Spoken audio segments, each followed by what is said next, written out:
There's nobody up there. Nope.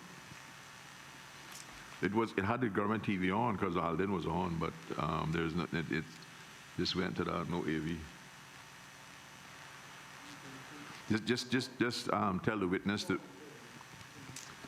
we apologize to the for the minor delay. We're just trying to deal with one or two little administrative matters.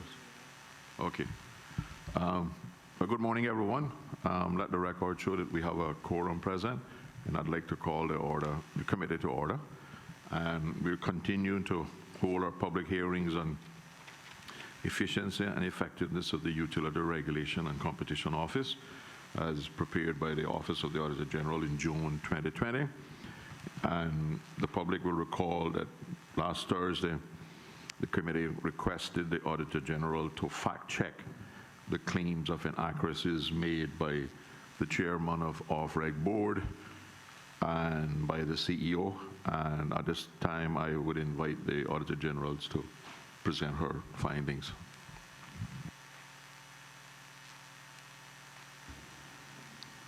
Thank you, Mr. Chairman. I have prepared a two-sided statement which I've given to the members of the committee. Do you wish me to read it into the record, or can it stand? Yes, I would prefer to read the actual findings into the records, and then you can, I notice you have reams of supporting documentation. Those can just be given to the committee. I do, and the thing that's important to me is the factual accuracy of our report, which still stands. Clearly, witnesses may not like the conclusions I draw from those facts. So the first point was the Off-Reg chairman stated several times that the audit team had not met with him or consulted him as part of the audit. The first reference being 34 minutes in, where I quote, "No communication with me as chair during the audit with me personally." He did later acknowledge the audit team met with the full board. This is incorrect. The entire audit team, which comprised Angela Cullen, Julius Aurelio, Yolanda Clark and Erin McLean, and they will all testify, met with the entire executive team, a number of other Off-Reg senior managers, the cabinet secretary and all non-executive board members, including the chair individually. There were 15 individual meetings in total, and a list of these and the attendees is attached. Most meetings, including the one with Dr. Pearson, was attended by the whole audit team of 4 people. Those 4 staff met with Dr. Pearson on his own on Wednesday, the 13th of November 2019 at 10 a.m. The meeting was scheduled to last for an hour, but lasted until approximately 12:30 p.m. The team also met with Dr. Pearson and the entire board and a number of other Off-Reg staff at the OAG offices on the 12th of December in order for the team to share with the Off-Reg board their emerging findings. The second point was the Off-Reg chairman stated that the OAG had met with him. Had the OAG team met with him, he would have been able to provide information about the CEO succession plan and rationale for the approach taken. I refer to his testimony 39 minutes in. "If I had been consulted as the oldest serving member of the Off-Reg board of directors, I would have provided OAG," and he continues.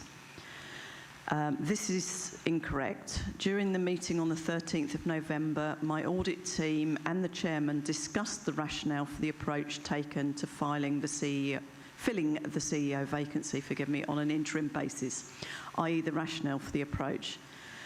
Dr. Pearson at that meeting and during that time did not mention a formal succession plan. And we can find no evidence anywhere of a formal succession plan over and above acknowledging that there was a paper sent in from Dr. Pearson as a consequence of last week's meeting. There's no board minute or reference to that succession plan paper that he provided in anywhere in the Off-Reg records.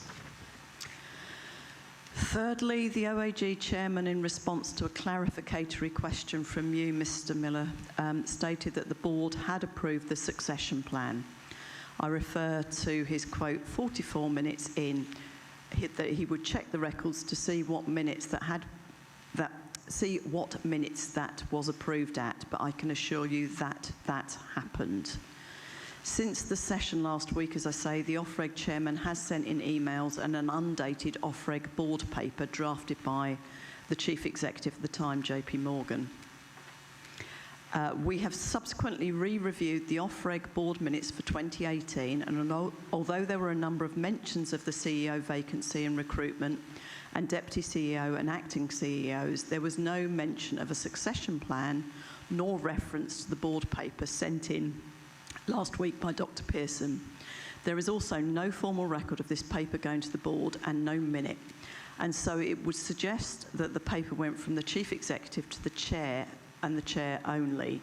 But this cannot be clarified without asking the other non-executive members of the board at that time, as it is possible it went to the board and wasn't minuted or documented in any way, shape or form, in which case a formal decision wasn't taken.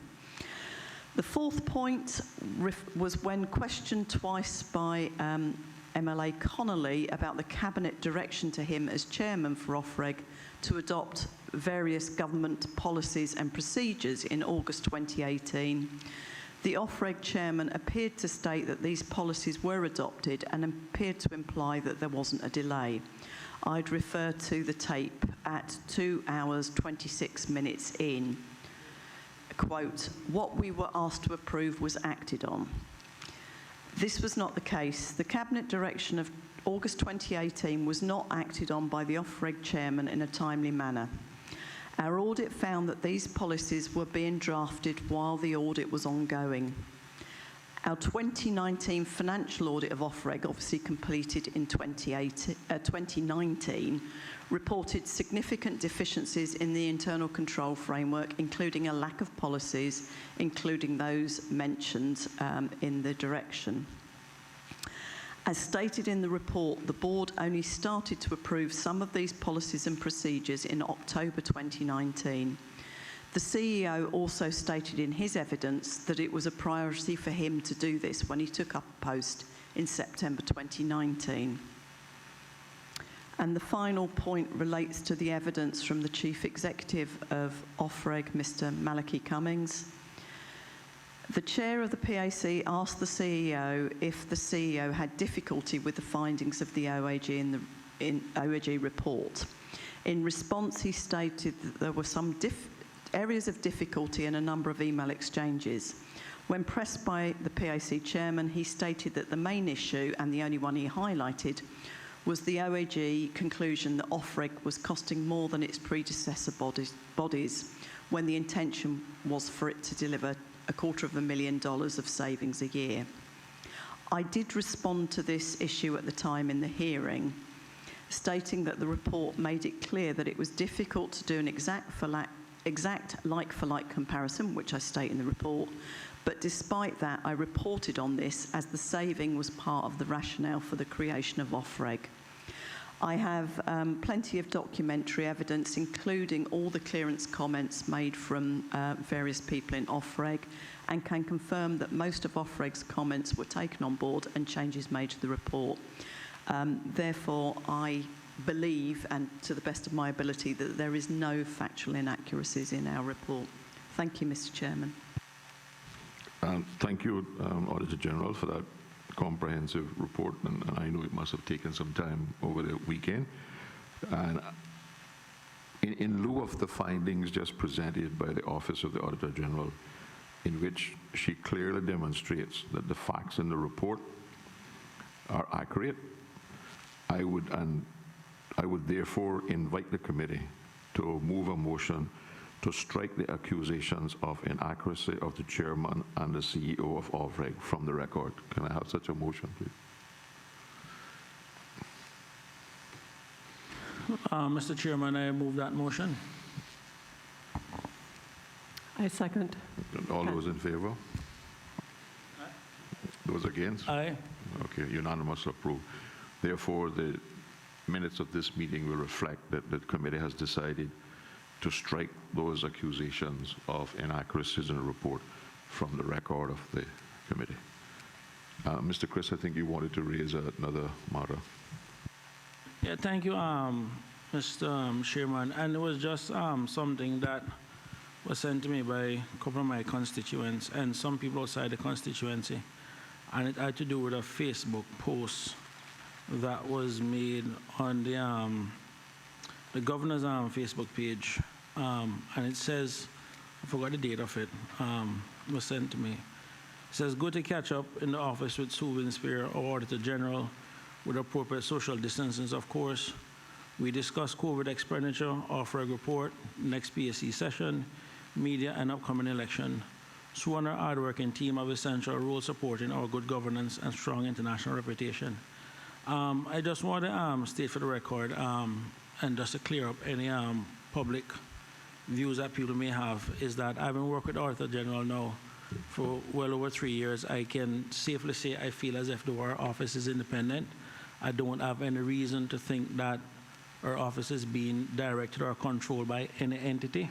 And I just want to read section 114.6 of the Cayman Islands Constitution that basically says, "In the exercise of his or her functions, the Auditor General and any person acting on his or her behalf in the exercise of those functions shall not be subject to the direction or control of any other person or authority, save that the Auditor General is answerable to the Public Accounts Committee of the Legislative Assembly and must attend upon the committee at his request." And Part 7 goes on to say, "The Auditor General shall submit reports on his or her activities to the Public Accounts Committee of the Legislative Assembly at least twice every year and as requested by the committee."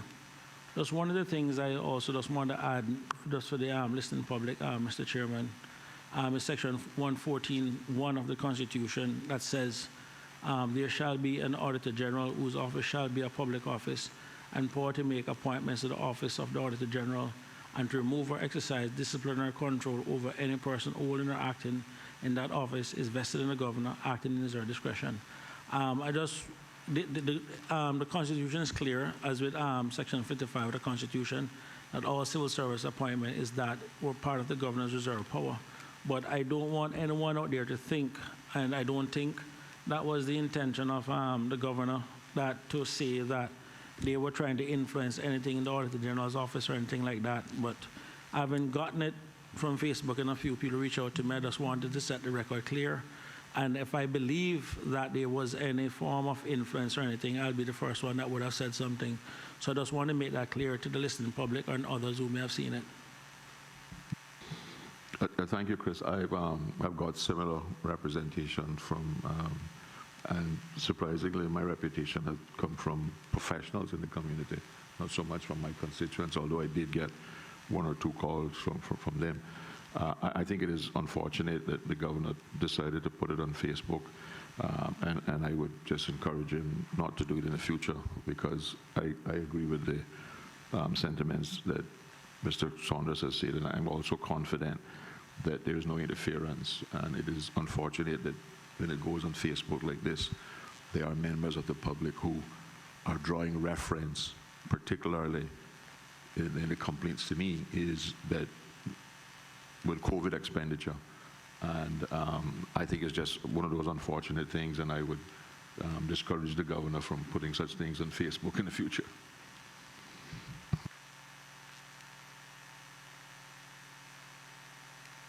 I think that dispenses with the administrative stuff that we had to deal with, so that we invite the Deputy Sergeant of Arms to bring in the thing.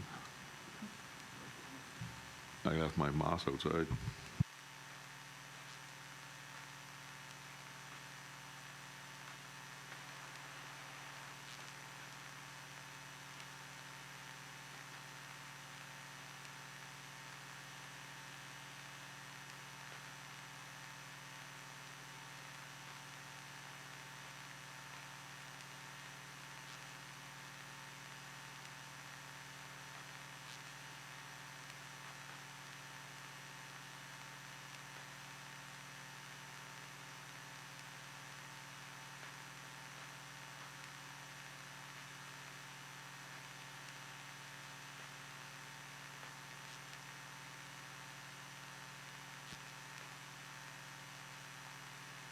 Can I take the mask off? Yes, sure.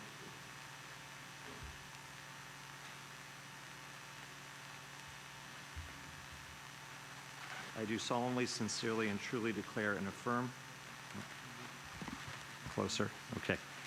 I do solemnly, sincerely, and truly declare and affirm that the evidence I shall give this honorable legislative assembly shall be the truth, the whole truth, and nothing but the truth.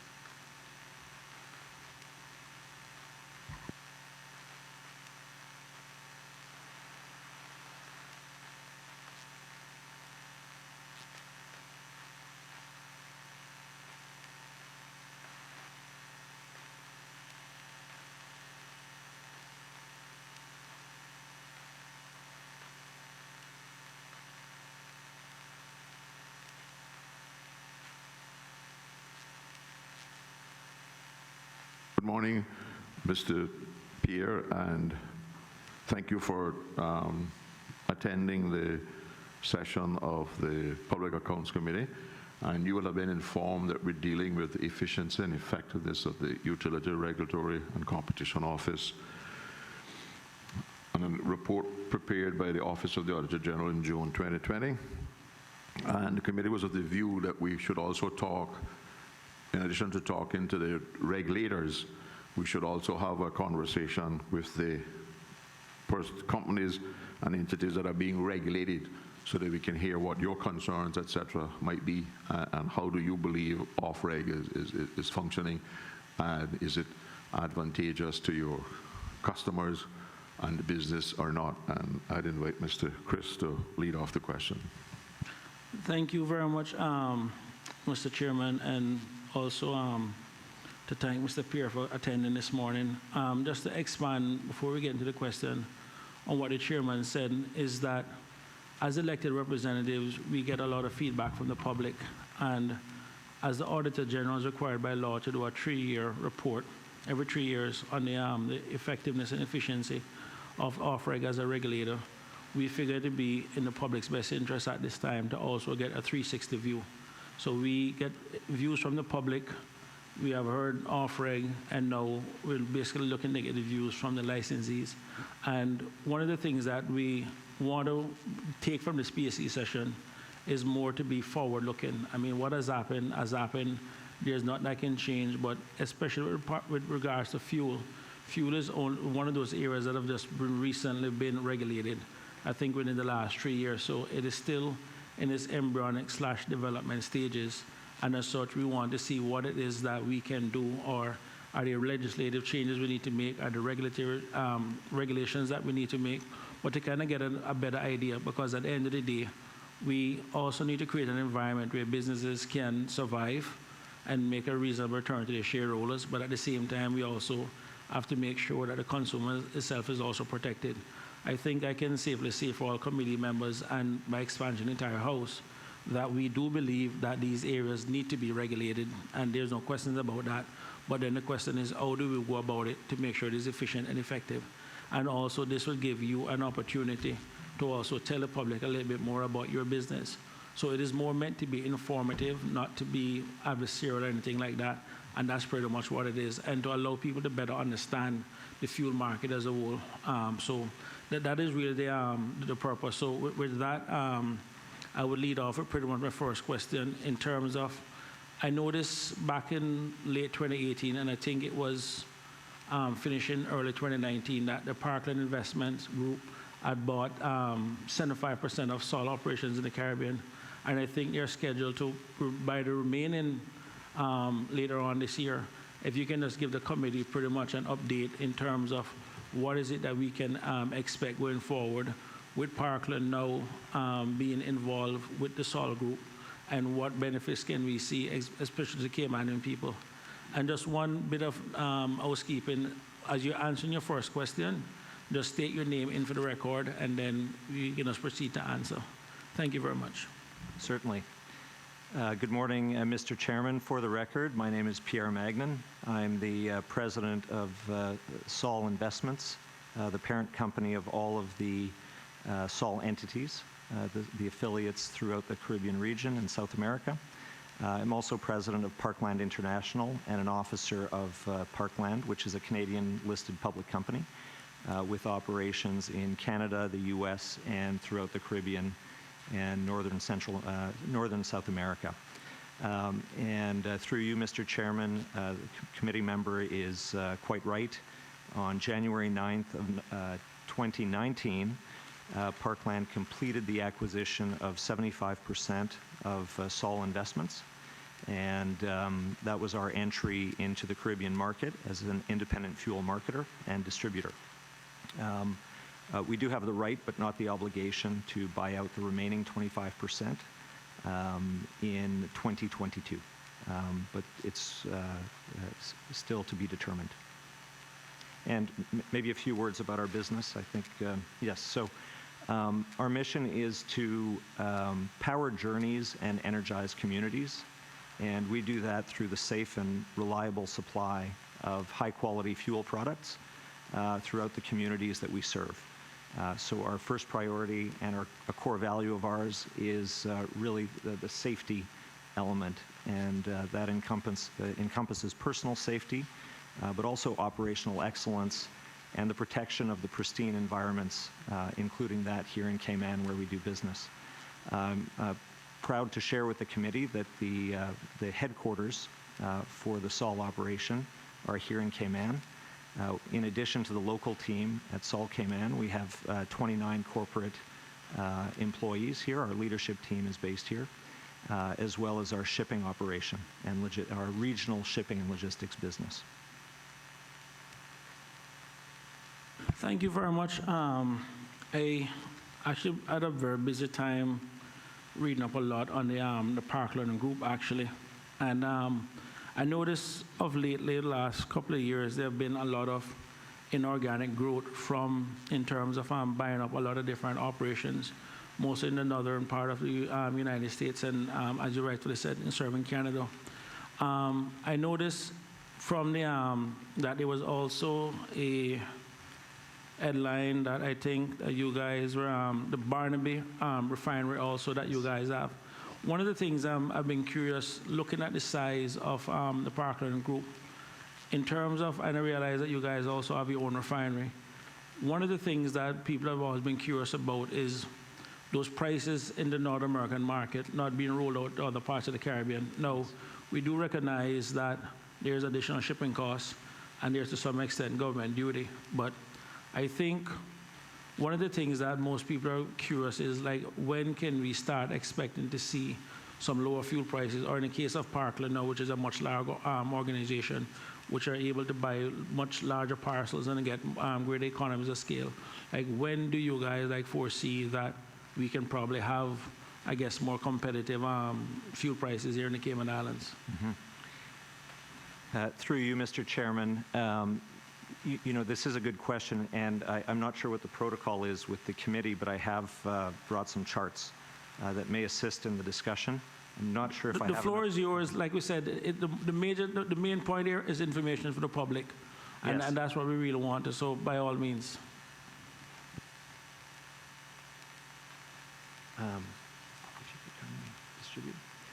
I'd say that generally the supply chain for fuel products, you know, begins with the upstream portion of our industry, which is the extraction of the hydrocarbon out of you know, subterranean reservoirs, and there's transportation to refineries. The refiners, we have a small refinery in Canada and an interest in a small refinery in Martinique, but for purposes of the Sol business, we do not operate a refining business that would be relevant to the Cayman Islands market. So we are what's called a rack buyer. So we buy refined product out of the U.S. Gulf Coast on a Platts posting basis. So it's Platts U.S. Gulf Coast waterborne, as do many others. It's one of the largest refining complexes in the world. And so we are a price taker in the U.S. Gulf Coast into our network. And most of our 23 markets are supplied out of the U.S. Gulf Coast through our shipping operation. And as you would expect, Mr. Chairman, it would be inefficient for any one single market to be supplied from the Gulf Coast. But when you bring them together into a milk run or a shipping rotation, we can supply them more cost effectively. But there still is that cost of freight, demurrage. We call this a price buildup in the supply business, where you have your product cost, you have your insurance, you have your inspection fees, you have potentially blending to reach a certain specification for a market. At times there are storage costs. And not all of the barrels come directly to the destination. And then obviously there are port fees and duties once the product reaches the market. What I'd say generally across all of our businesses, and all of our financial statements are public, is that it's a tough business, it's very competitive, and what you'll see is that we have very high revenue, as is typical for our industry, and a very low margin. So it is all about running the, pardon the pun, but the tightest ship possible, and running the most efficient operation possible, because it is pennies a gallon that we make on the supply. Thank you very much, Mr. Pierre. One of the things I also looked at from your website, I think there are like 22 or 23 markets within the Caribbean that you guys, that's all operates in. And one of the things I've actually been going through and looking at the prices in each market, and I noticed that there's some, well, granted that this is the average price within the market, and it may not necessarily reflect salt prices.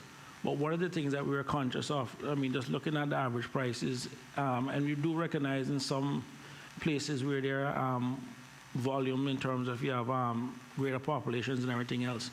But I couldn't help but notice, like, for example, St. Kitts and Nevis, which is in the Eastern Caribbean, their average, and this is as of July 20th, by the way, when I did this analysis, they were paying us a little bit of above $3 US for a gallon. And we did the conversion to make sure that we're looking at imperial gallons and everything else. And under speaking in US, so St. Kitts was just about $3 US for a gallon of gas, and whereas the Cayman Islands was like $5.14. St. Lucia was also $4.42.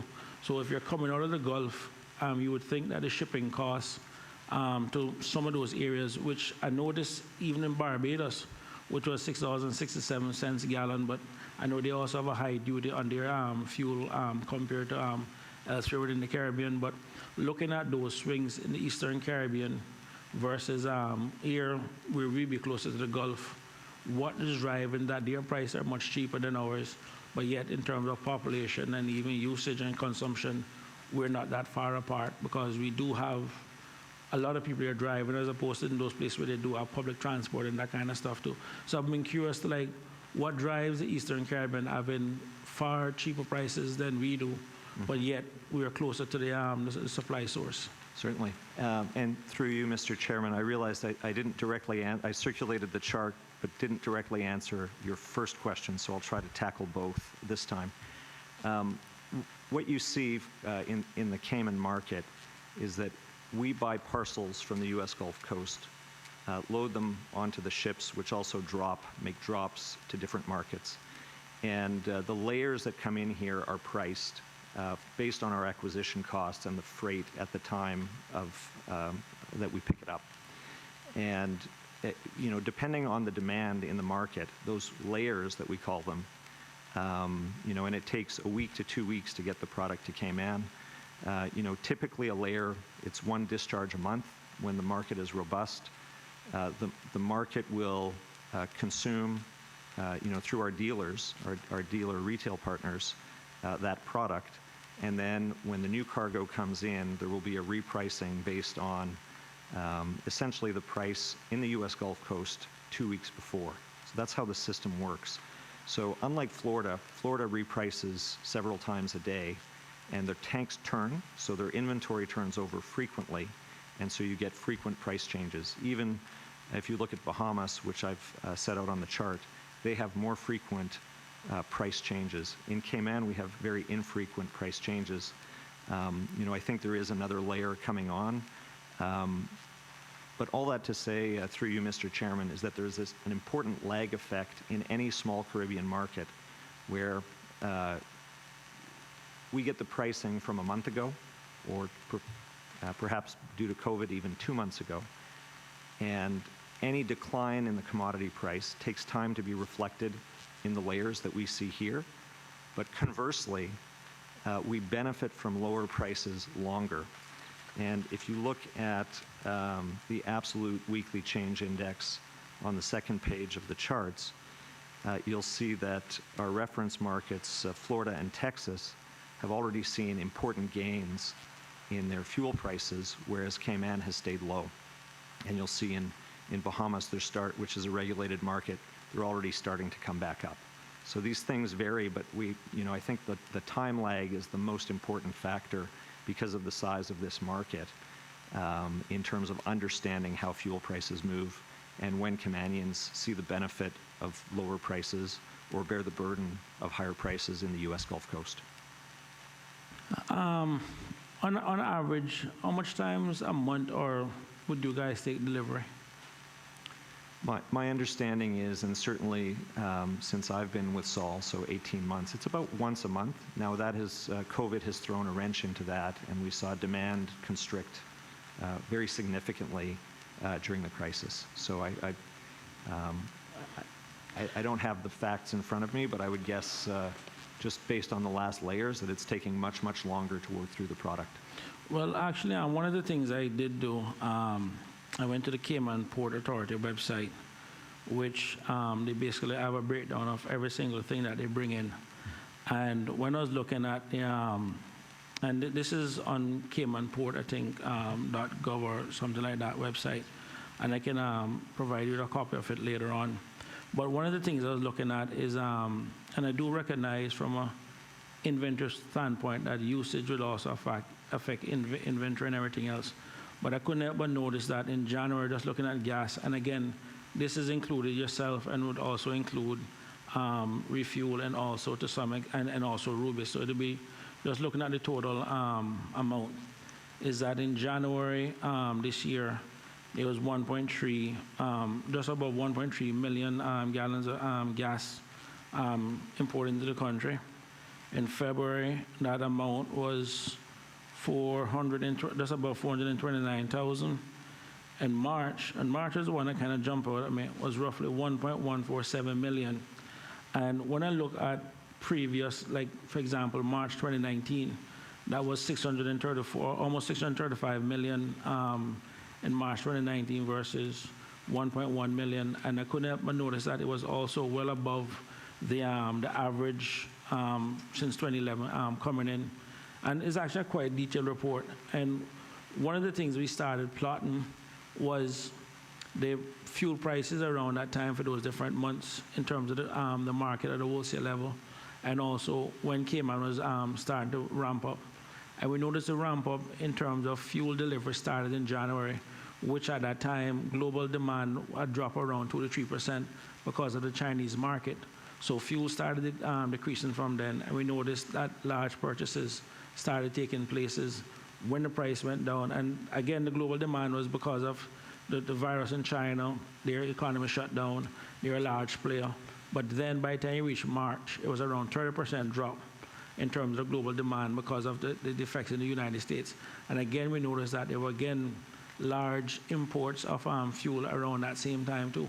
So one of the things that we're looking at, and I think to some extent, when you mentioned in terms of the prices may stay down a little bit longer in terms of Cayman, the regulator had testified here that they had pretty much reached out and had to say to, I think it was your organization, that they had to lower their prices when they started doing their own analysis in terms of, was it Rubis? One of them that they said they had forced to drop like 30, was it that dropped 30 cents? Yeah, I think the regulator had testified here last week that when they did their own analysis in terms of what was purchased and everything else and what was at the pump, they had basically reached out back out and said to them that they needed to lower their prices. So Mr. Monroe is back here tomorrow, so we can just confirm that back with him just to be on the safe side. But one of the things that we have been looking at is we see the fuel coming in, we see compared to different months, and like I said, this goes all the way back to January 2011 and is actually very current in terms of keeping the information, is that when we do look at it, we do see when the prices are actually have dropped at a global level, we see where larger purchases are made in that period of time.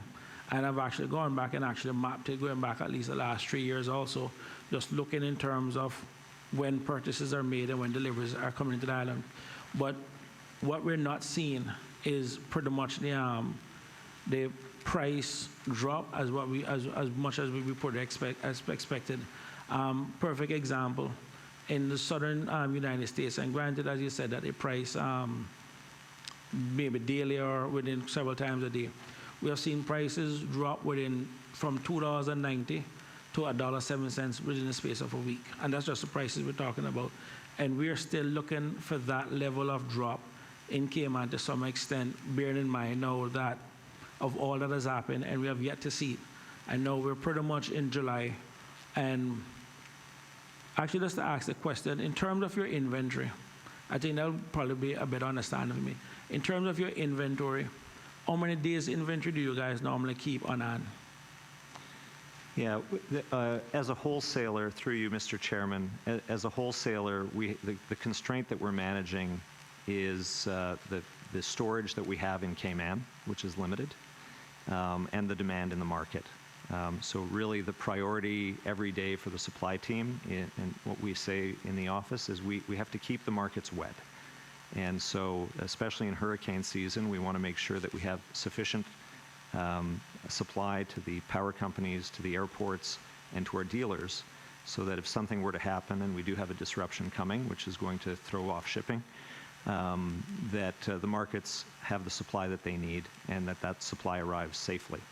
I can assure you there is no reference to Chinese or crude markets in that calculus. You know, we, for better or worse, we buy on the U.S. Gulf Coast basis, and you know, we typically have 1 or 2 MR vessels a month that load in the Gulf Coast and that do a run of the Western Caribbean. And as I mentioned earlier, now we have long-term contracts, but those contracts are based on the Platts price, the then current price, when our vessel loads, and we don't know, you know, we have to nominate those vessels well in advance. We don't know what the price will be, so there's no possibility for us to game it. And then we pay a differential over the Platts price for the product. And then we really run it as a supply chain, as a midstream operation, and again, at very low margin. So there's really no gaming of the system or correlation to Brent or WTI pricing. What I'm trying to understand is going back just on the inventory levels, and then just to kind of like, I went on Google Earth, and I noticed that you guys, I think it's 4 tanks that you guys have. Mm-hmm. I think 2 are diesel, 1 maybe have gas, and the other would be gas. That's correct. So 2 would be diesel, 1 would be have gas, which is for aviation fuel, and the other one would be gas itself. Yeah, 1's under repair at the moment. Yeah, so I think that's 3, and I think, yeah. 3 in service. So the 3 is it 2 diesel and 1 gas, or is it 1 diesel, 1 gas, 1 have gas? 2 in ordinary course, I believe 2 diesel, 1 gasoline, 1 jet. Okay. Mm-hmm. And so I know, but 1 is down. Which one is it down? Is it the gas that is down, or? Now everything's been reconfigured, and Okay. again, I'm not in the day-to-day operation, so I don't. That's fine. I'm just trying to. The 3 in service, so probably 1 for each product. Because one of the things I've been made to understand that, typically speaking, that most of the time, the full inventory on island, I mean, outside of hurricane season, that is, where I think the max capacity, which I'm trying to work out across the whole island, I think it's maybe 6 months worth of fuel between Rubis, yourself, and CUC's tanks also. I think it's roughly somewhere around there, anywhere from 4 to 6 months worth of fuel.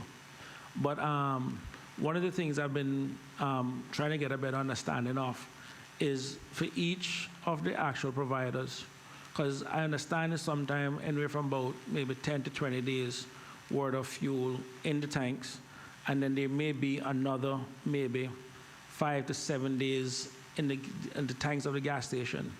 So it's normally roughly about anywhere, normally around 30 days worth of fuel, generally speaking, outside of hurricane season, mm-hmm. where the wholesaler will have, well, the main distributor, Sol Rubis, would have anywhere from 10 to 20 days, and the gas station would have the difference inside their pumps. One of the things, and this is what I'm trying to understand, because as I was trying to map out the delivery and even using the Platts Gulf Coast prices to kind of get an idea in terms of what's driving the prices. Like you use the Western Caribbean, for example. Puerto Rico is in the Western Caribbean. You guys also service the Puerto Rico market, I think, based on your website. But even in Puerto Rico, for example, the average gallon of gas in Puerto Rico is 2.92. And this was just, I'll say, as of July 20th. And the Cayman Islands, sorry, $2.92 US, and the Cayman Islands average price was $5.14 US on July 20th, it was like a few days ago. And we're both in the Western Caribbean market. And that's what I'm trying to understand is when I do look at the Western Caribbean areas that both yourself and Rubis, I still trying to understand Certainly. the major price differences between the market when the same ship is going pretty much from port to port. Yeah, Mr. Chairman, with your permission, so Puerto Rico is, we do not supply Puerto Rico directly with our own ships, so that is, it's a very large market with robust local storage. It's also a regional storage hub, like Bahamas. I think Bahamas has north of 20 million barrels of storage and significant refined product storage in that, so for gas, diesel, and jet. So they have different market dynamics at play. And, you know, in support of the fuel regulation review that OFREG is conducting, we have commissioned an independent economist report from a very well-known firm to study these things and to support us and to support the regulator. And some of the insights that the economist has shared with us is that for the Caribbean market, when you take out the critical variables being, you know, the different level of taxation or duty in a market, and the cost of living in that market, and the remaining variable is size. So size of the market, and it does make sense to me intuitively. When you look at our terminal infrastructure here, the fixed costs are very high. And, you know, there's a certain portion of those fixed costs and the freight to get a vessel here that have to be distributed on a smaller number of gallons being sold. So I think that is one of the key drivers of the differentials between Caribbean locations. Yeah, one of the things I was looking at also, I mean, in terms of the price differential in the U.S. built into their gas, I think is the 18.6 cents federal tax rate that is actually in every gallon. Whereas here, when they buy it out of the Gulf, they're not having that 18.6 cents. And I think, I understand from some industrial professional that it takes about 15 cents a gallon is pretty much what the cost is in terms of shipping. So I think to some extent the shipping cost per gallon would pretty much wipe out the federal tax per gallon, which I think is like 18.6 cents or something like that when it works out. But the thing about it is I look at St. Lucia then, or sorry, St. Kitts, which is also in the Eastern Caribbean, which is much further away from the Gulf. But their price at July 20th was roughly $3.05 per gallon, and Cayman is still at $5.14. And even with the duty and the differences, I mean, $2.14 a gallon is a big difference. And that's what we're trying to understand, because in this globalized world where everyone can get access to everything and everyone can see everything, you know what I mean? We're just trying to figure out then what is it that St. Kitts is doing for $3.05 a gallon in U.S. and what is it that we're doing for $5.14 when our shipping cost should be much cheaper than, say, St. Kitts. Yeah, and Mr. Chairman, through you, what I can assure you is that you know, we have provided the detailed information of our price buildups to OFREG, and you know, I think it's difficult to prove a negative and to do a comparative exercise of the different markets, even though we do business in those markets, and I can speak to them generally. Difficult to do a comparative exercise. What I can tell you is, you know, what we make. And I think that may be helpful for the committee. And, you know, Sol Cayman makes about 1/5 of what the government makes as net income on every gallon of fuel sold in the market. So it is not, I think there may be a fear that there's, inflated margins or profit-taking or profiteering. Let the committee rest assured that that is not the case. And in fact, the margins are razor thin, and this is a very competitive market. So we compete with Rubis on the quality of our product, on the reliability of our operation, on the safety, on our value proposition to dealers. And this isn't a high-margin business. And even if you include the full margin, so of all of our entities cutting across affiliates, it's still only about a fifth of what the government of Cayman makes. So it's not, there's no price gouging happening in the Cayman Islands. Well, you had mentioned earlier about the fixed costs that I guess an area like Cayman would have. And one of the things I was looking at was the Parkland Fuel Corporation consolidated financial statements for 2019. And I noticed, just to break out your revenues, and by the way, and maybe that's just the CPA in me, but on page 55 of the consolidated statement, they actually made an error in the different years. It should have been 2018, 2019, 2017, 2018. So you can just let them know that you picked up on that. Thank you. I noticed the total revenue, and they've broken out by geographic information. For Canada, it was 10.6 billion. For the United States, it was 3.7 billion. And for the other countries, and they made a note that this was the international market. Our primary was the Caribbean, 4.1 billion. And it made sense because there was no comparative number for the previous year, but because of the early acquisition in 2019. But then when I look at the property, plant, and equipment for those areas, Canada was 2.5 billion, United States was 202 million, and international was a little over $1 billion. So just to kind of match the two. In Canada, with property, plant, and equipment, 2.5 billion, they made $10.6 billion in revenues. In the United States, with 202 million in property, plant, and equipment, they made 3.7 billion, which I think is actually quite efficient.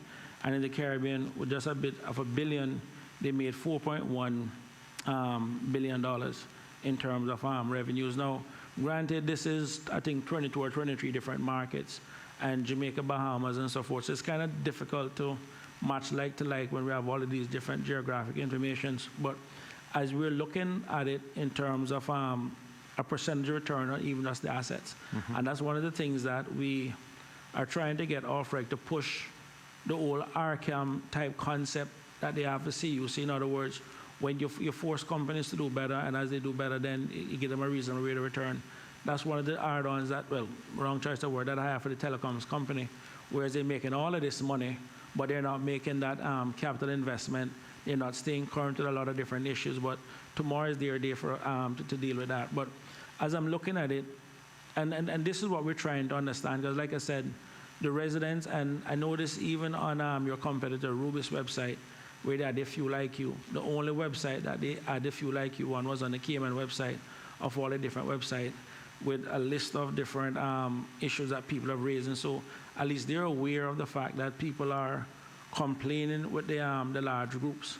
And when we look at even the price of diesel, which they due on that is 25 cents, which is even way below that of fuel, and even comparing diesel of what CUC is paying for the amount of millions of barrels, well, millions of gallons that they're using each year, compared to elsewhere, it is, in some cases, it is even above U.S. retail prices in terms of when you're matching like for like. And that's one of the things I can't understand, where if CUC prices, with the millions that they're going through, I think about 3 million a month or something that they're burning through in terms of their fuel. If they can't get prices, and if their wholesale prices is above retail prices after doing the conversion from U.S. gallon to imperial gallons, then something is fundamentally wrong with the pricing in Cayman. And ultimately, this is where we need to, like I said, find the bottom line, because if you do have serious fixed cost issues and you do have a rate of return, then naturally that will impact your pricing. But I noticed even in Parkland, for example, in the first quarter of this year, I know is that they themselves had cut, I think, $200 million from the capital budget, and they had losses within the first quarter, and they were doing layoffs. So I know from that standpoint, there would be pressure on the entire group, not just the Caribbean, but the entire group, in terms of at least to recoup a lot of that as a result of the COVID-19 prices. And I think this is really where the rubber meets the road, because we have been sitting down here waiting on those cheap prices to roll in, and we're not seeing the percentage drop that the U.S. has. And how much months now, well after, we still can't see the percentage drop.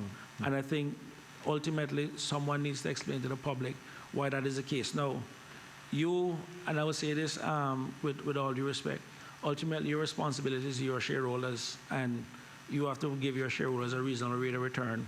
You guys have made a considerable investment, but now I think at the same time, I think everyone is looking for their reasonable rate of return. And I think the consumers themselves is looking for their cheap COVID prices that we haven't quite get yet. And I think it requires more than a 30-cent drop at the pump, is all I'm saying. Mr. Chairman, through you, you know, the shareholders are certainly an important stakeholder, but first and foremost in our mind is the customer and the communities in which we do business and in which we work, and our dealers. But I do agree with the honorable member's statement here, is that it is important to be transparent in terms of the return on assets and the net income that we're receiving as a percentage of revenue. And I've done what I call chainsaw math, so you know, this is very rough.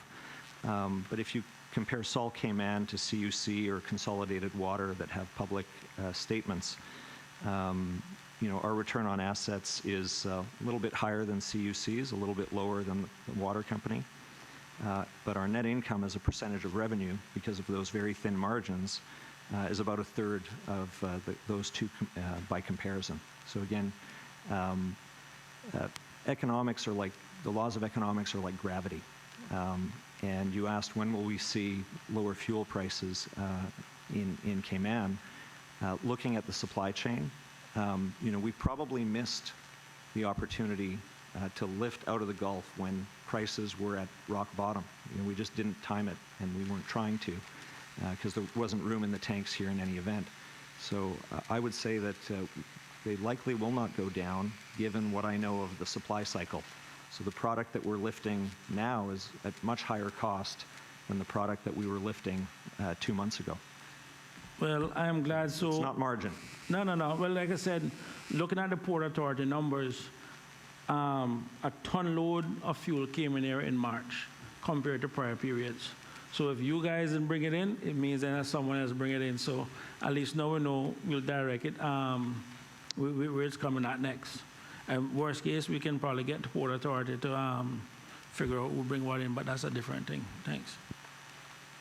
I have a couple of direct questions. I think you said that the normal time for delivery to fuels in Cayman after purchase is 2 weeks. Can you explain that? No, it's the typical run, if it's coming directly here, if Cayman is the first stop, would be about 7 days, 5 to 7 days. Why is Cayman not always the first stop? Because we may be, we have to, there may be a run out in another market. There may be a product that we have to pick up in Bahamas. Okay, your pricing for delivery to Cayman, when you go to the Eastern Caribbean before you come to Cayman, do you charge costs per mile or per nautical mile of travel on that, or is your price for shipping costs, delivery to Cayman from the Gulf Coast, the same regardless of which route you take?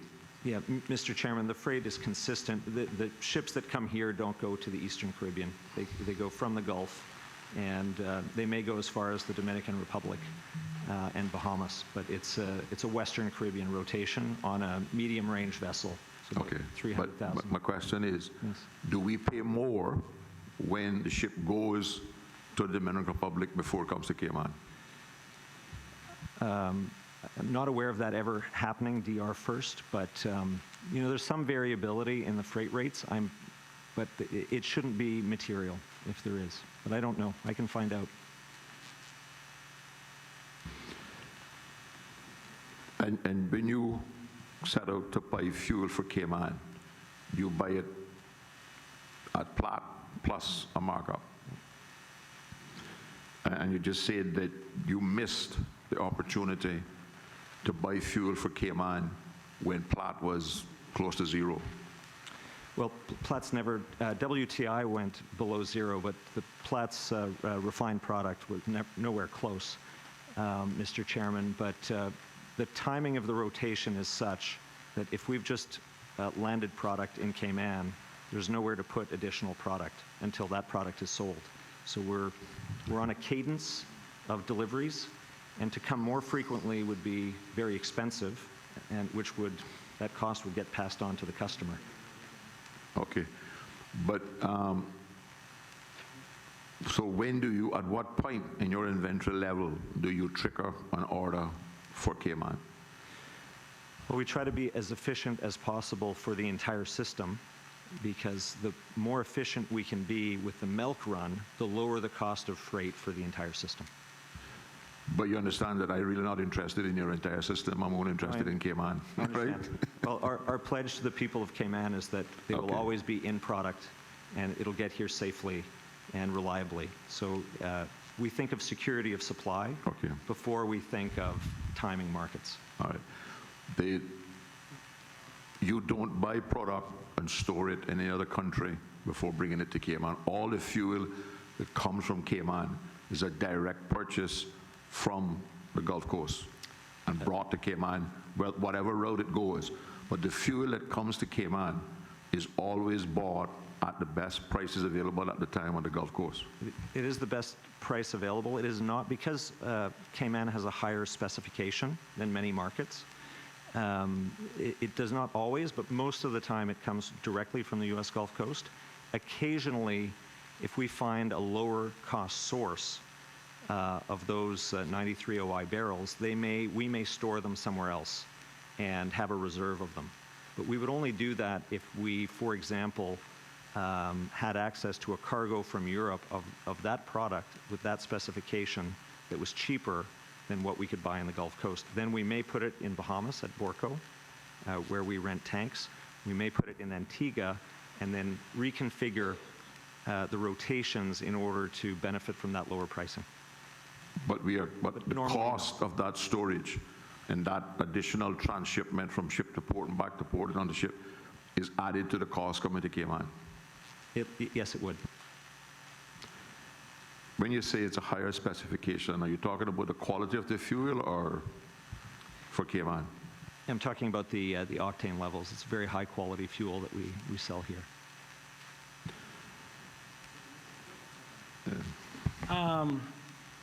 So one of the things I came across during my research was a company, I think Afton or Afcon Chemicals or something like that. They basically have a thing what they refer to as a doping system or something, where you get X fuel and then there's some additives that they put inside the fuel that boost the octane levels.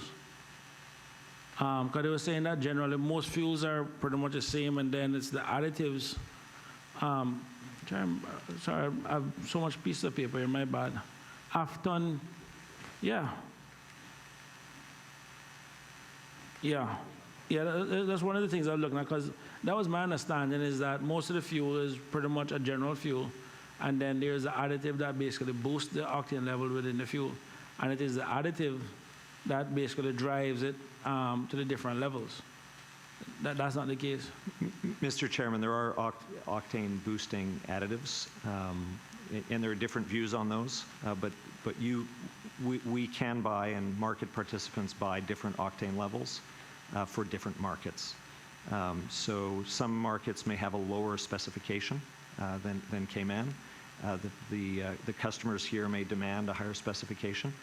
But just for completeness, we do additize our gasoline here in the market for performance and cleaning. And there's a lot of science behind the additives. I'm not a chemical engineer, but there are performance claims and there are maintenance claims that can be made around additives.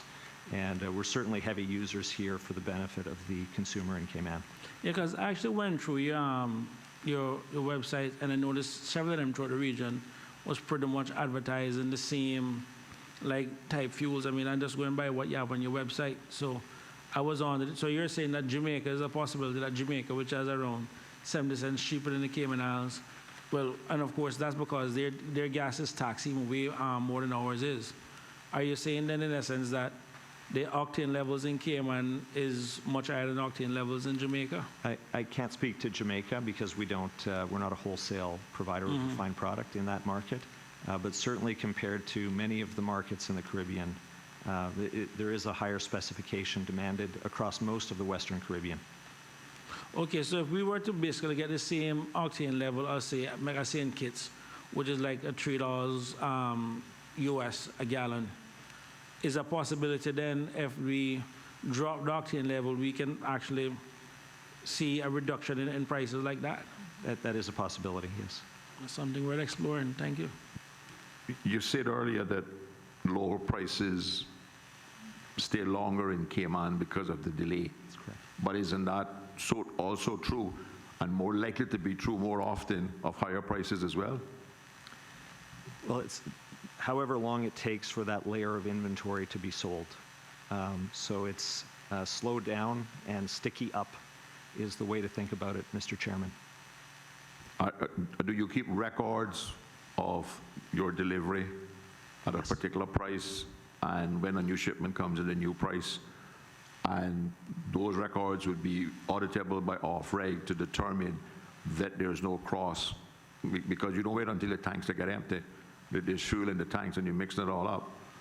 But you are relying on your inventory. That's correct. Okay.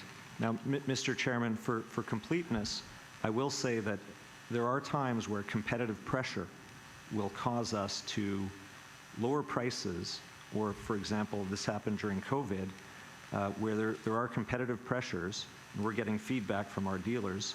If one of our competitors has brought in a lower priced layer, there is pressure on us to make changes even before our new inventory arrives, and that does happen. So and I'm not part of the local team. The local team has to manage competitive forces to make sure they're getting it just right. How many retail outlets do you own in Cayman and operate? We have a network of 11 Esso branded sites. The precise ratio of how many we own, I have that in my note.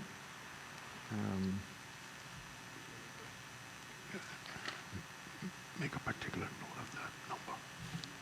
I'll have to get back to you, Mr. Chairman. I believe that we own 5 and that we have dealers in 11, but the land is owned by Sol Cayman in 5 cases. So we're also the landlord. And here in Cayman, the adage is if you own the land, you own everything on it. Oh. That's the normal interpretation. What kind of, without getting into the commercial sensitivity of it, right? What kind of lease? Do you operate these stations yourself? No. Or do you have a lease agreement with a private operator company separate from you? So it's we have dealers who operate the sites. So we support 11 business, and they're all Caymanian, as is most of our Sol Cayman staff, 93%, I believe. So we're supporting the business through wholesale supply of fuel. We provide the site, I believe, in those 5 cases. And then there are marketing systems, training around health, safety, and environment. So we provide a retail system, similar to a franchise, but it's not a franchise. Does that lease separate fuel pricing, fuel sales? Fuel pricing is their decision, Mr. Chairman. We do not set fuel price. That's not a question I'm asking. Pardon me? If I lease a site from you, yes, are there separate lease expectations for the sale of fuel and for the sale of goods in the store, all the stuff that you sell in the building versus what you sell from under the ground in your tanks? No, it's an excellent question. So the way the lease structure works is typically when we renew a lease, there's an investment in the forecourt or the backcourt that's being done. So it may be new pumps, it may be new subterranean tanks. So we will invest capital in exchange for a long-term lease. It may be a new point-of-sale system, could be new refrigerators, but significant capital gets put in. They're very long-term leases, and they're always tied to the wholesale supply. So beyond the wholesale supply, the entire margin is the dealers. So the retail margin in Cayman belongs to the dealer, and our dealer partners set the price. To answer the second part of your question, there is a variable component of the lease which is tied to what we call the backcourt or convenience sales, because we're very active in the backcourt, providing marketing systems, promotions, everything from planograms, which is the layout, merchandising, those sorts of things. So there's a variable component to the convenience piece of the lease. Right. Are your lease pricing fixed, or is it variable according to as a percentage of sales? There's a variable component to it, as I've just described, Mr. Chairman. Okay. Do you have any relationships with any dealers where they own the facility and you have and all they get from you is fuel? I'd have to connect with the team. I'm quite certain that and this would be typical across our 500 sites across the region, and it is very competitive when these dealer sites come up. We will put our best foot forward, and so will our competitors, to try to get that business. And a big part of our value proposition is, the money that we will invest in the site to improve it. These sites need to be refreshed periodically, so that is a part of the value proposition, as well as the lease, the economic terms as well. Would you entertain a proposal from anybody who has property, who can go to planning, construct a facility according to planning specifications, so therefore we know all the safety and on traffic flows and everything is right? Would you entertain an application from somebody like that to purchase fuel only from you, right? And that person be allowed to charge you a monthly fee for advertising your product on their property? Yes, certainly if Refuel came to us and wanted supply. I'm trying to think of how this would No, work. I'm not talking about a competitor. Yeah. What I'm talking about is, for instance, me. Let's just use me as a bad example. Yes. I have property in Northside. I decide I want to build a station. I make a planning application. I build the station according to planning requirements. Understood. I go to off-reg and get all the safety sets and everything else, right? Then I decide to open my facility up to competitive bid for the two fuel suppliers. And one of the things, and we Certainly. negotiate based on the price of fuel, but also the benefits that you will get by me selling your fuel. Mr. Chairman, respectfully, the benefits of the brand and marketing arrangements go the other way. So those are very expensive. And for us, for example, to use the Esso brand, the Esso system, the Esso additives, there's a significant cost to that. So the payments, sadly, would be going the other way in this example. But for wholesale supply of fuel, certainly we call them the white pumps. We supply truly independent retailers without a brand affiliation, and they may come to us for one load and to a competitor for another. I'm not aware, I don't think there are any in this market, but it is not uncommon throughout the region or in North America. Now, I will say that there's a pricing differential, so, but yeah, that's entirely possible. But if they're not getting all your marketing and brand, the price would be cheaper. It would. Okay. And you're not aware of such a situation being applied through your company in Cayman and being told that that's not the way it works? No, I'm not. No. Okay. Yeah, just a little bit, Osclean, and this is just from my own, and you can send this to the committee afterwards. Just going back to the tanks. If you can send it to the clerk, just in terms of the capacity of each tank, in terms of just the breakdown, what is diesel, what is gas, and I'm just curious of capacity.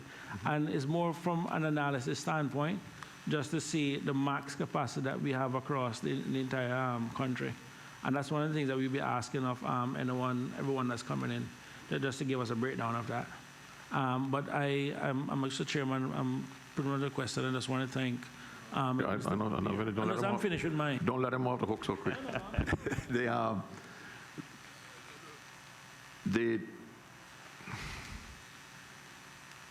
What legal entity, right, are you owning service stations in the Cayman Islands under? Is it under Sol, this Cayman. company? No, it's under Sol Cayman, our local affiliate. Okay.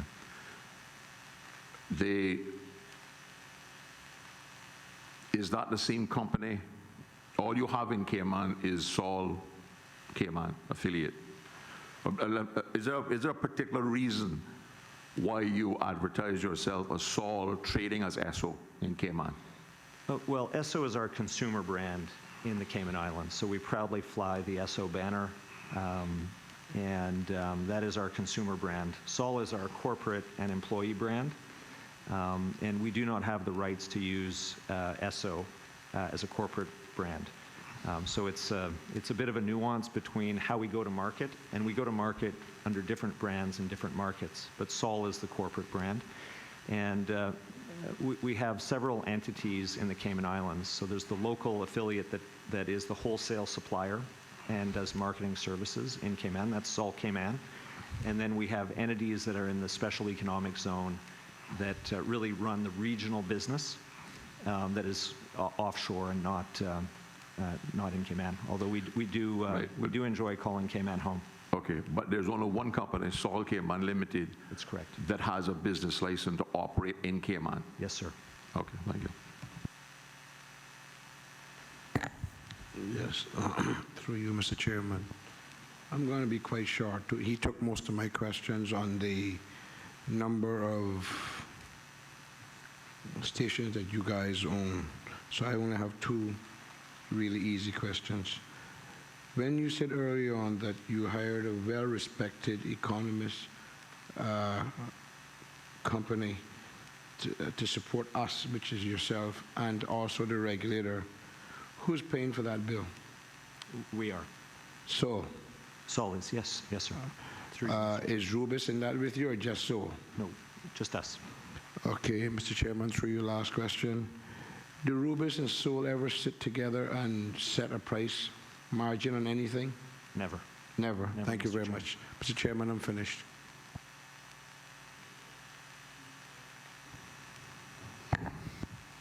Through you, and I know as the MLA Bush has said, you and MLA Sanders have been digging deep and asking questions. So I, like MLA Bush, will be very simple and quick. I just want the information to get out to the public, because there's a lot of people asking questions out there, so that you can explain it. I'll also ask the Vice President and the Managing Director of Rubis the same question. During the pandemic, how did you go about pricing, and how did it affect your company? You know, the COVID-19, how did it affect your company with pricing, and how did you go about handling the pricing during the pandemic? Certainly.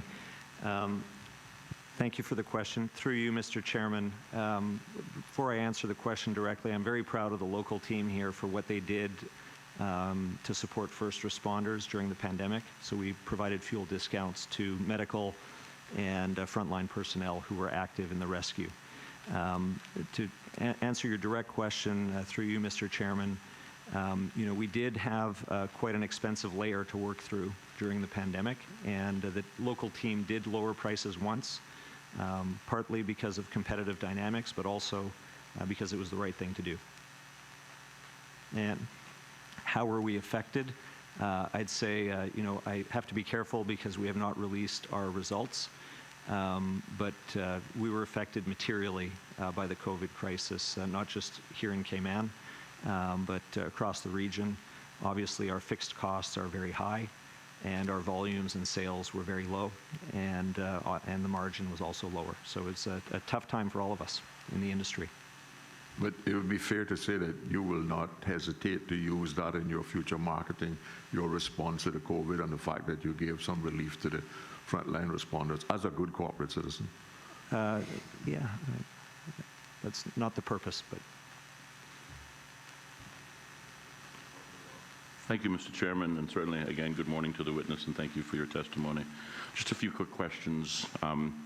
Through you, Mr. Chairman, my colleague asked a question about the potential of the importation of a reduced quality fuel as a means of acquiring perhaps a more optimal or satisfactory price. Other than fuel quality, what else can be done to optimize price on the market? Mm-hmm. It's an excellent question, and I will give kudos to one of our competitors, Refuel, who I believe are blending ethanol into their product. That is one way to, in certain markets, and ethanol is its own commodity that the price rises and falls. But certainly for many years, ethanol has been an attractive way to provide a greener product at lower cost. Now, there are different trade-offs, but I think there is a customer segment that, for whom that makes a lot of sense. I think that lowering the administrative burden, certainly we never want to compromise on environmental or HS&E requirements, but lowering the administrative burden associated with compliance is one way to overall reduce costs. And I think that as we start to think about alternative energy and renewables, there will be efficiencies. But short term, lower octane, ethanol, the government and the committee may consider an ethanol mandate. Many markets globally are going to, now there's a supply chain complexity to this, which, I may regret saying this later and my team will kick me. But most of the world is on an E10, so a 10% or E15 and going higher standard. I think that with many decades of experience, the fear that this will be hard on automobiles has abated. So that's certainly a way to be greener and potentially cost-effective, understanding that ethanol has variability in its price as well. But those are really in the short term, I think the variables that should be considered. Thank you. Mr. Chairman, through you to the witness, sticking with the expansion to perhaps an ethanol brand, doesn't the introduction of ethanol require different holding, storage, distribution, and of course pumps at the retail level? I'd have to check on the modifications that would have to be made on the pumps, but yes, there are extensive supply chain and storage requirements depending on the level that's being blended and where the ethanol is being added to the product. All right. Through you, Mr. Chairman, are fixed costs higher because the change in value of are fixed costs higher because of the change in the value of assets after acquisition? No. No? Through you, Mr. Chairman, the fixed costs are high on a relative basis because of the size of the market. And that is really something that is difficult to manage. There's smaller markets will have, as a proportion of the total cost, just a higher proportion of fixed, running a terminal, having health and safety programs, there's just a cost to it. Thank you, Mr. Chairman. Just have one question. You talk about the size of the market. Are you including the number of retail outlets that may be too many for the number of vehicles that we have? No, Mr. Chairman. It's just really the size of the demand in barrels.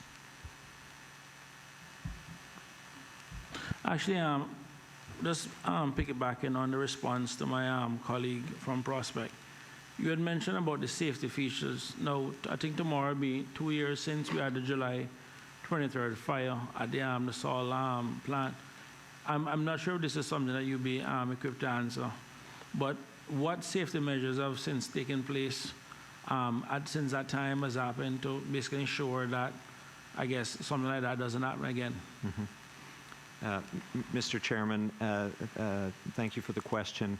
That was before my time, but since we've arrived, we've made a material investment in health and safety programs across Sol.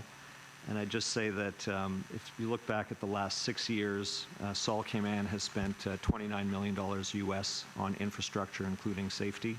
But more importantly, in the next 2 years, we're spending US $16.5 million on infrastructure. And one critical piece of safety infrastructure that's being added to the Jackson Point terminal is a fire suppression system, state-of-the-art.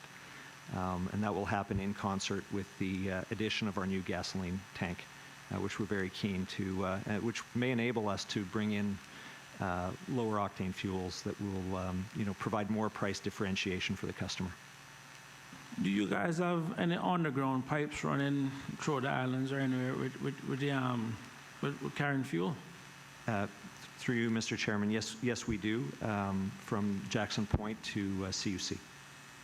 Okay. And you guys know exactly where those pipes are located and everything? Because Yes, I know there's been a report out where some of those pipes that were laid from way back when is now past their useful life, and they can't seem to, and basically people have built over them in some cases, and people can't locate these pipes. So at least you know where your pipes are. Okay, so it's not you. Mr. Chairman, just one more question. Is there any involvement on the part of government, or is there anything that government can do to drive better pricing? An example, government-to-government negotiations, for example, in a oil-producing island in the region to acquire fuel at a better price? Or is there anything in the administrative chain that the government can do to drive prices? Certainly the governments of the past have sought to reduce duty, which is really their only connection in this otherwise fuel supply chain. But through you, Mr. Chairman, to the witness, is there anything government can do, or is there anything more government can do to lead to more optimal pricing? Yeah, through you, Mr. Chairman, thank you for the question. Fundamentally, in the region, there is not enough local refining capacity. So we are a net importer. Most of the markets are net importers. And as a region, we are a massive net importer of refined product, which is a very efficient global liquid market. That said, and we have not explored this, but maybe government to government, Jamaica is, figuratively speaking, next door.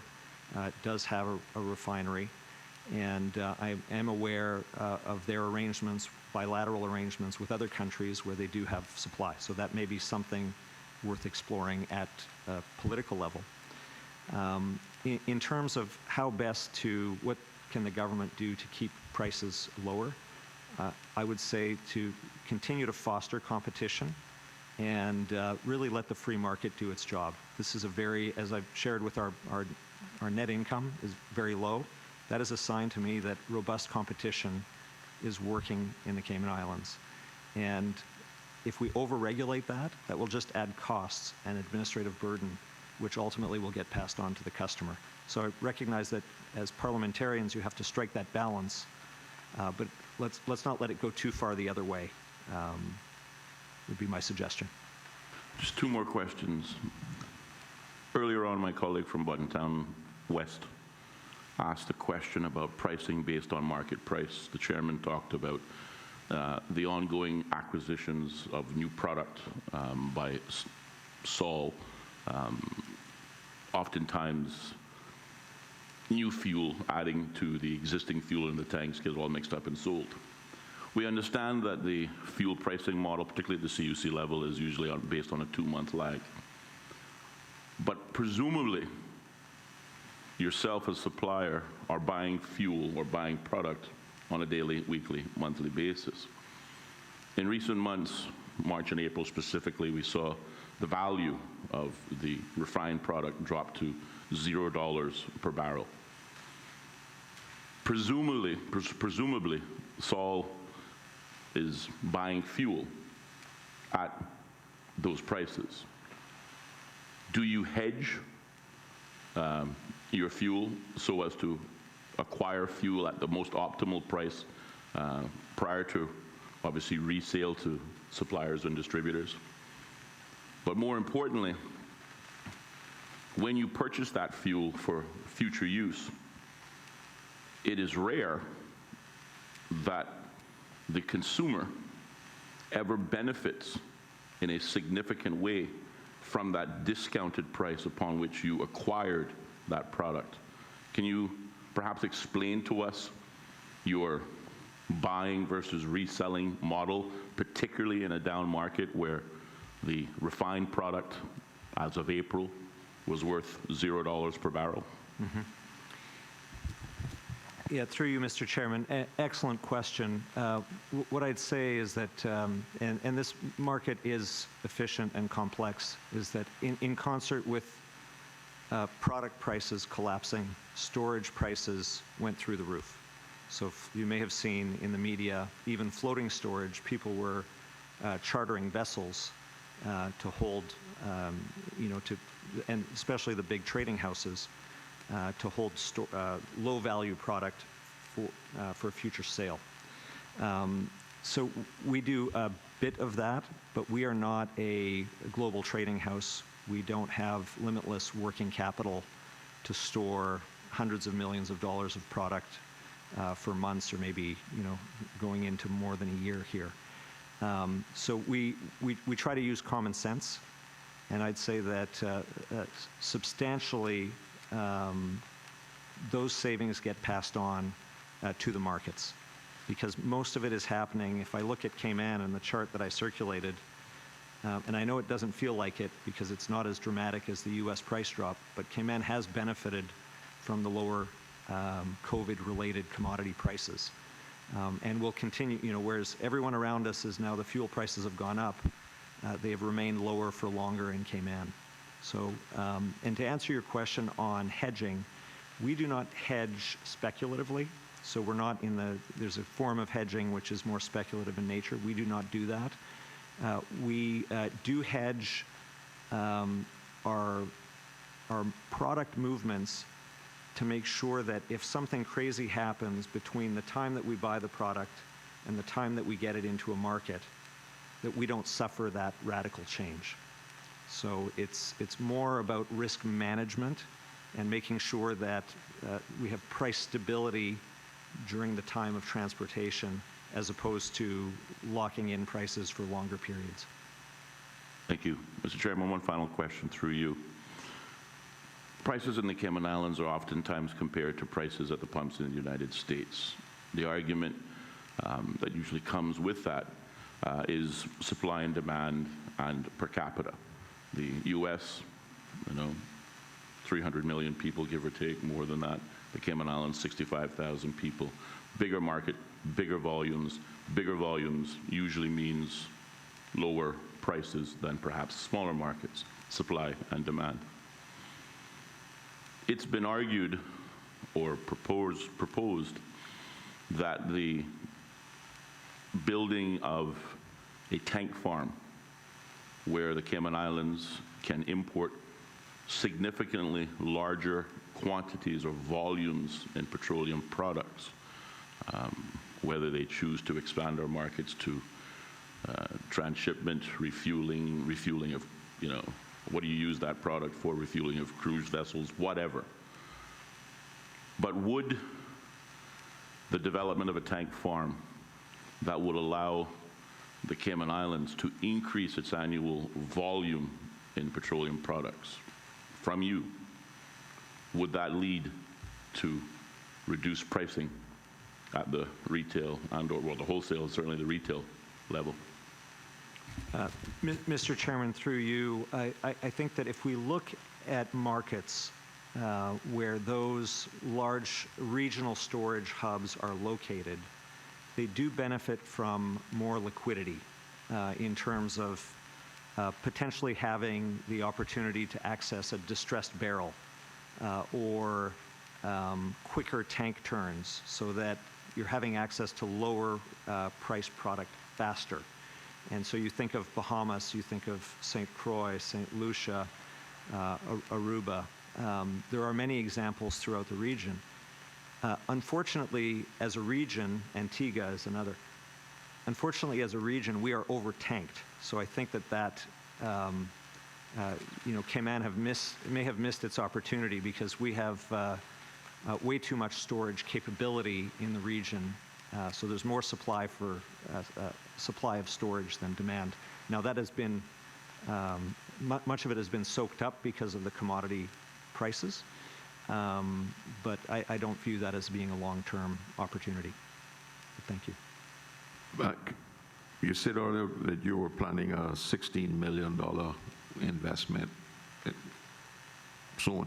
Are you getting the kind of support from off-reg to facilitate that investment that you believe you should be getting? We are. I'd say that my very limited experiences with off-reg is that they've been very thorough, very professional with us, and certainly that's the feedback that I've received from the team. Now, as a market participant, we always want things approved faster, and that is in any market, so it's not specific to off-reg. You are currently the 80% supplier for CUC or the 20% supplier? We're sadly, and hopefully only momentarily, the smaller supplier. Okay. Now, I have compared my CUC bill, similar kilowatt usage June last year, similar kilowatt usage this year. My fuel factor for CUC is down 40%. Why am I not seeing a similar or something close to that in the fuel at the pumps? Mr. Chairman, I could guess. I don't know the answer. I don't know. Any other questions? Yeah, earlier you had said that I just wanted to clarify that your net profit as a percentage of sales is just higher than CUC, or? Yes, so this is all based on our 2019 audited financial statements for Sol Cayman. Our return on assets was 5.8%, and our net income as a percentage of revenue was 4.9%.